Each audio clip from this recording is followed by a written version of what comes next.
बुरे काम का बुरा नतीजा। क्यों भाई चाचा? हाँ भतीजा। गरीब किसान के पास एक जमीन का छोटा सा टुकड़ा और एक ही बैल था। कड़ी मेहनत से उसने कुछ रुपए जमा किए और एक बैल खरीदा। जब वह बैल खरीद कर ले जा रहा था तब रास्ते में उसे 4 नवयुवक मिले। उन चारों ने किसान से कहा, तुम क्या इस बैल को बेचना चाहोगे?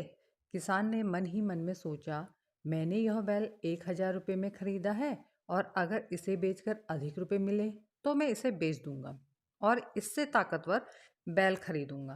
किसान ने उन लड़कों को बैल की कीमत 2,500 रुपये बताई। युवक बोले, इसकी कीमत तो कुछ ज़्यादा है, क्यों ना किसी समझदार आदमी को पंच बनाकर फैसला कर ले। हम और आप यह वचन लेते हैं कि जो भी कीमत पंच तय करेंगे वही हम आपको देंगे। कुछ देर सोचने के बाद किसान ने बैल बेचने का वचन दे दिया। कुछ समय बाद वहां से एक बूढ़ा व्यक्ति गुजरा। सभी ने उसे ही पंच बनाने का फैसला लिया। किसान ने भी अपनी सहमति दे दी।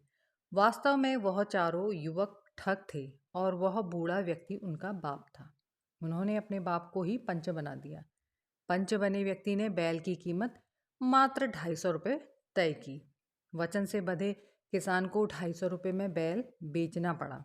जब वह खाली हाथ घर लौटा तो उसके भतीजे ने पूछा, चाचा तुम तो बैल की जोड़ी लेने गए थे, कहाँ है बैल? किसान ने अपने भतीजे को रास्ते में घटी सारी घटना बता दी।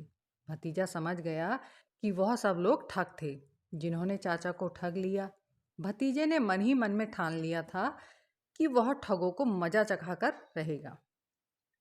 उसने कुछ दिनों में खोजबीन कर उनका पता लगा लिया।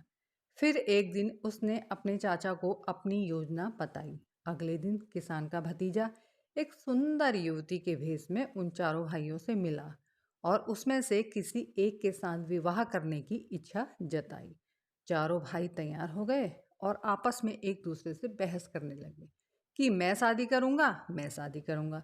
युवती के भेष में भतीजा बोला, जो मेरे लिए गोटे वाला लहंगा, दिल्ली का सोहन हलवा और बरेली का सुरमा सबसे पहले लाएगा, मैं उसी के साथ विवाह करूंगी। यह सुन चारों भाई शहर की ओर दौड़े। उनके जाने के बाद किसान और किसान के भतीजे ने उनके ठग बाप को खूब पीटा और वहां से चले गए। जब ठग के चारों बेटे घर वापस आए तो अपने बाप की ऐसी हालत को देखकर मन मसोट कर रह गए और वह कुछ नहीं कर सके। अगले दिन किसान एक वैद्य का भेष बदलकर उस बूढ़े ठग का उपचार करने पहुंचा और चारों लड़कों को 4 जड़ी बूटी लाने के लिए अलग अलग भेज दिया। लड़कों के जाने के बाद उस किसान ने उस ठग को फिर पीटा और अपना बैल खूंटे से खोलकर ले गया। जब ठग के चारों बेटे लौटे तो बाप की बद से बदतर हालत देखकर उन्होंने प्रण लिया कि अब वह कभी किसी के साथ ठगी का काम नहीं करेंगे। इस तरह एक मामूली किसान और उसके भतीजे की समझदारी ने ठगों को सुधार दिया।